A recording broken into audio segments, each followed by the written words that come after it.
back again for another review. Thanks for checking out the channel. My name is Josh, and we're here for the finale of season 1. This is episode 10 of the Sandman, the Netflix show produced by Warner Brothers show that's on Netflix, whatever it may be. Fantastic show. So this has been, I've come in pretty much completely blind to most of this story, and I've been pretty shocked and mostly blown away by most of the story and different twists and turns that it's taken. So I've been very much so enjoying the show, and I was very curious to see how this second half of the season kind of ended, as it's been much more in line with building to a point, and that point did come to a T, or an apex.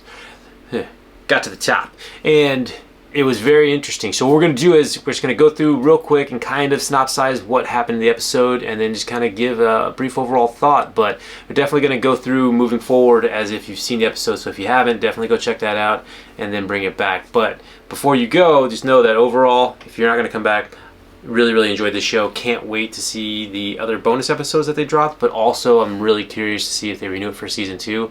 I really hope they do. I mean, there's everybody that I've talked to and all the commenters and everybody I've talked to online, they've really has been enjoying it. I don't think I've heard anybody say anything really bad. And so I'm curious to see maybe if there's the numbers for it, but we'll have to see what Netflix does. But I enjoyed it thoroughly. So high bar passing, full. Actually, I'll do a full season review later, just synopsize with the extra bonus things and give it a ranking. But awesome episode. Okay, coming back now. Where this one basically begins is where the last episode left off, and this is where Rose and Jed are saved by the Corinthian, again, as he points out in this episode, saved them multiple times in the serial killer conference. So gets them back into the hotel room. Basically kind of tells Rose, comes to grips with, they know kind of who each other are. Well, I mean, Corinthian definitely knows who she is. But he starts telling her, we can do this stuff, you can do this, you can take over the dream, you can be the new king or queen, or basically you can just do whatever you want to. But really wants to talk to her, but also is getting ready to be summoned to be the keynote speaker for the convention of all the serial killers. So there's a really interesting dynamic that's between them, because again, ultimately, Corinthian's trying, he's definitely in it to save himself, but he's also not necessarily being untruthful when he's talking about the different points and what he's trying to make. But ultimately, he's not meant to be in this world, and it's going to come to fruition pretty quickly. But cool circumstance where he's like, okay, well, you can leave if you want to, and she's like, okay, I'm going to leave. And he's like, well, Dream will find you, because the Ravens, Matthew's out there looking for you if you leave the hotel, and B, even if you leave the hotel, it's a hotel full of serial killers, so you might want to stay in the room. So he leaves her there, and then as she's contemplating, they're contemplating up in the room, basically end up dreaming up in the room, sleeping. Corinthian's giving a speech, and it's a pretty riling, motivational speech for the serial killers, and all of a sudden there's Dream. So Morpheus, the Lord Dream, found him, and they have a pretty cool exchange, and they have a conversation about what's transpired, what's been happening, and what Corinthian's done. And it is very excuse me, it's very interesting for a couple reasons. Again, if you've been watching the reviews, I'm a fan of Boyd Holbrook from his many different outings and different movies and stuff like that, but from his character in this one as well, because ultimately, yes, he's a terrible, nightmarish thing that just literally feeds on things' eyes with his eyes, but that's also his purpose and what he's meant to do, and he's been doing it really well. So when he's talking to Morpheus about it, it's like you kind of see his point of view, and you don't necessarily think that he's wrong. He's going about what he thinks is right in a very straight line, but what he thinks is right is nightmarish, and it's just helped create basically motivation and dreams, as it turns out, for like all these serial killers that are there. And that's something that Morpheus wants to put a stop to. But because Rose is there, and Rose is dreaming, and she's definitely bringing down some of the walls between realities and realms, Corinthian is able to hurt Dream. He stabs him in the hand, and then they kind of get swept away into the dream, where they're really trying to jockey for position with Rose and figure out what's going to happen, or get her to make the decision about what she wants to do, or basically what route she's going to take. And ultimately, it's just it's just not going well for anybody, because I mean, Rose with Jed is in these serial killers' nightmares and all their dreams. She starts to get a hold though and realize that she does have the power, so she puts walls back up and then ultimately wakes up. And when she wakes up, her and Jed are out of there and they are headed back to they're in Florida, Georgia, going back to Florida to meet up with everybody else. I believe she gets a call from Lyda, who's okay but in the hospital. Just real quick, I don't know, how do you explain when you go to the hospital that you're pregnant, you're getting ready to have a baby, but you have no history? Okay, that's just the one thing that, I guess you can just go to a hospital, especially a hospital in Florida. They might not ask questions. I don't know. I read the news. I don't read the news. I read memes about people from Florida, specifically in the news. Anyway, so I might be able to get away with it, but it was just very interesting to me. So they're headed back to Florida, but Dream's not done at the conference, so he is, again, now he's with Corinthian, and the Rose is now back awake, so Dream is definitely more powerful, and he's gonna end Corinthian, but he dissolves him into nothing, or basically makes him out into nothing again from what he came. But it was definitely very, of all the dreams, I mean, Galt was pretty harsh too, just because he was trying to do good. Like, it was a nightmare that had turned good and still got sentenced to, I believe, the darkness for 10,000 years, or how many over thousands of years, he said, something like that. Corinthian, I mean, it's easier to be like, okay, yeah, you need to go away. It's because, I mean, he was doing really good for what he's supposed to do of sorts, but what he's supposed to do was horrible and supposed to be in nightmares, not in the real world. So he gets dissolved.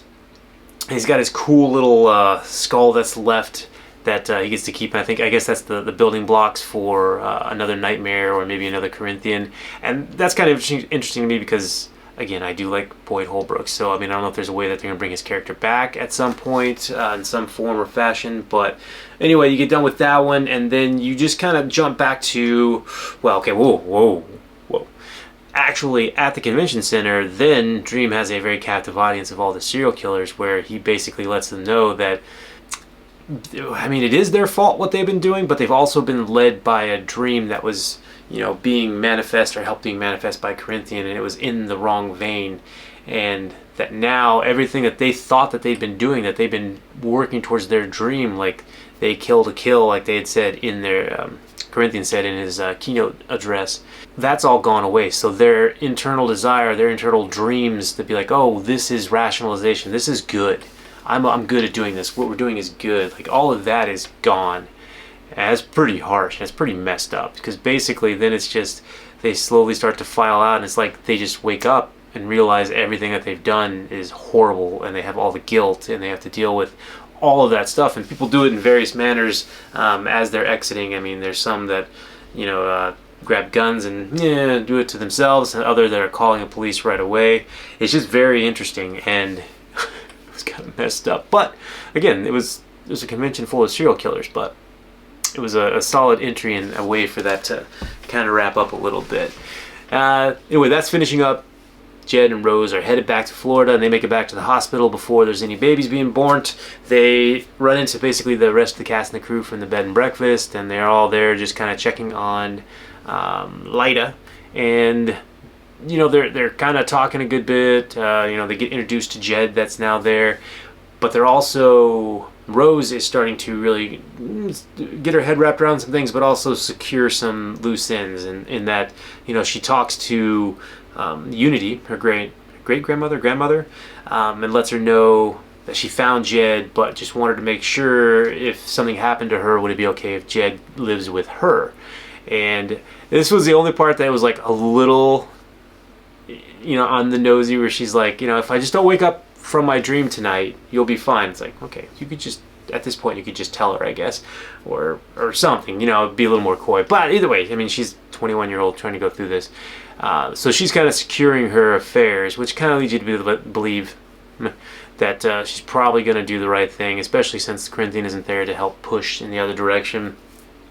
So did some good things. I mean, again, she talking to Unity, like Unity wants her and Jed to come there so she can live the life that she didn't have when she was sleeping. And ultimately she goes back to sleep, and then Rose goes to sleep. She kind of visits some of her friends in her dreams as she's getting to meet with dream with Morpheus. And basically, I think it's just come to the fact that she realizes that she can't, or what she has to do. And it's kind of, I didn't really know where this was going, because you have Morpheus that, I mean, it seems pretty clear that he doesn't want to actually do this. I mean, he's spent most of the second half of the season trying to protect Rose in some fashion, protect or use, I guess, if you want to, as bait, but definitely not wanting to hurt them and her, or humanity at all, just because, again, that was the lesson that's kind of come back up and up again, is that all the dreams functions, the nightmares and the dreams, is to serve humanity, much like theoretically all of the endless is kind of dreams thing. But at this point, you're like, I mean, there's not much you can do. She has to go, unless there's something random that they haven't figured out before. And she asks some just very basic questions, like, where do they come from? And it's like, honestly, we don't know. You also get the return of Gilbert, I believe his name was Gilbert, also Fiddler's Green, that comes in and tries to sacrifice himself to save Rose, which of course he can't do, but it's a very nice gesture. But you get to get a little bit more, and it was very nice, kind of like part of episode 6 when it was talking about death and life, and the feelings of, it's not just like a straight end, it's not a horrible thing, you're going to something else. They kind of describe it in different ways, but as we resolve, Fiddler's Green is talking to Dream, and he says, I can't be mad at you because you are so, and he was offering to save his life, and he was like, but I need you to return to your post. And he says, of course, he never meant to abandon, and I guess the thing to kind of take in here is he is the Green. So he's basically the Green in the dreamland or dreamscape. And as he returns to his position after he tells Rose, once you die, make sure you come visit me in the dreams, stand on my grass, sit underneath my leaves and things like that. And then he returns and everything just changes, and the dreamscape is so pretty and green. And I think it really helped ease Rose, as far as, maybe this isn't the worst thing ever, and especially when you're saving the rest of humankind or all of existence, because Dream did say that one other time that didn't happen and the whole universe failed, so he wasn't going to let that happen again. I mean, it's a harsh thing to do, but he needed to do it, or needs to do it. Also, while this is happening, we do get a little glimpse of Unity. The grandmother is actually in the library, and she's talking to Lucien about dream books, and just asked if she could see the story of her, but it was like her unlived life that she would have had she not been in the sleep coma or the sleep sickness. And they grab a book and then jump back to where Dream's getting ready to have to finish off Rose, and you have Lucien and Unity run in, and it's kind of a funny exchange where it's they're trying to explain quickly what's happening, and it turns out that Unity was originally meant to be the vortex of this generation, or this 1,000 years, whatever it is, but it got passed on to her granddaughter because of the sleep paralysis or the sleep sickness. And they're trying to figure out a way that it's like, what does that mean? And she's like, oh, you're not that bright, are you? That's pretty funny. But it is a dream, so Unity asked Rose to give her whatever it is inside of her that makes her the vortex. And that's when she's like, well, how do I do that? It's like, it's a dream. You can do anything you want. So she literally reaches inside herself, pulls out a heart, a crystal heart that is, like, I think encompassed basically the vortex, gives it to Unity. And it explodes, absorbs, something like that. And basically it comes to pass that now she's the vortex, but she's basically giving up her life so that Rose can live on and live the life that she should have, even though, because ultimately Unity does believe that her life should have ended years and years ago, and from the death episode we've seen that it's not necessarily always fair, with the baby, and sometimes your time is short, so it is what it is. But she had no problem sacrificing herself for Rose. But before she did mention that, and this is something that, okay, I need a little bit of help, is she mentioned that the father of her daughter, Rose's mom, was a blue-eyed angel or blue-eyed something, or not blue-eyed, gold-eyed, and that immediately sparks Dream into saying, golden eyes, are you sure? He's like, yeah. He's like, I gotcha. So as it turns out, Golden Eyes is Desire or Despair. I believe that one's Desire. That had okay, so this is where I need help. Is earlier I had thought that, the whole point of Unity having the baby in the coma was because there's just horrible people in the world doing things like that to people in comas. But was it actually Desire in a dream? So it was like a dream baby that was then given birth, which was Rose's mom, which now makes her one of the Endless, or partially one of the Endless, her and Jed. So I'm not quite sure if that's what it is or if it happened, but let me know a little bit about that one. But the cool thing is with that is this was Despair's setup, or Desire's setup in the first place, or a while back, because apparently there's rules that Endless can't hurt other Endless without probably pretty severe ramifications, I'm guessing. I don't know, there's a cool rule set, there's a whole bunch of lore that goes to this that we're just scratching the surface on. And yeah, definitely he gets that out of Unity before he has to kill her to save everything else, but that doesn't mean that it's over. That definitely means that he goes and talks to Despair and Desire, I keep wanting to say Despair, but goes to talk to Desire and lets her know that this, him know that this will not be tolerated, and that she's not as powerful as him, Death, and I believe Destiny are on their side, and you had Despair, Desire, and one other one I think that were kind of grouped together. And I don't know who the seventh one is. I thought they said there were 7. So we'll have to see. But anyway, ended with that one. You got a little resolution from Rose. Where they're going. They're moving back up to Newark, and they should be pretty well taken care of now financially. But you also had the guy that owned the B&Bs coming back up there, is going to help out potentially. You got Lyda coming with a new kid. You have the sisters, or the girlfriends, or the 2 ladies that were living at the bed and breakfast. They're going to take over the bed and breakfast. So you had some pretty happy things there. Then a couple of the ending things. You had basically went back to Hell, and you had Lucifer kind of getting riled up or challenged by the generals, like this cool, weird, odd manifestation of the generals, which is kind of neat. But it basically just sounded like ultimately, if they can't escape Hell, they can escape into the other realms and make all realms hell, so they don't have to escape Hell. And it kind of sounds like that might be the game plan, but we have to see where that one's going pretty quick. It ended with Dream back in the dreamscape as he's working on some new nightmares and dreams. He's doing the work that he's supposed to do. Lucian comes to talk to him, and he does a couple things. He definitely lets her know, that she's done a fantastic job, but also while he's working, he wants her to take care of things in lieu of him doing that. So he's definitely relinquishing a little power and realizing that things can change. And then she starts to walk away. He's like, but don't you want to see this newest dream? And it did turn out it was Galt. So our Galt, that the nightmare that wanted to be a dream, that was trying to help Jed earlier on, did in fact become a dream. And it was a very freaking weird looking dream. I'm not gonna lie. There's some shapeshifting that needs to be going on a little bit more before that gets into my dream, but it was pretty solid. It was a good piece, just to end on theirs and say that he has changed a bit. And I think that's kind of the take home with this one, is definitely that Dream has changed a good bit, even within the short period of this show. And I mean, all the characters have said as such, and a couple of the smiles here or there, or admitting that he was almost wrong in certain circumstances. It was a really good message for that, and good character arc. Him realizing that when he left 100 years ago, or was kidnapped, taken, held hostage, captive, he came back expecting everything to be the same and people to be the same, and that's just not how things work. So it was kind of good. I really enjoyed that aspect. This is definitely one of the more thought out shows, and I really appreciate that.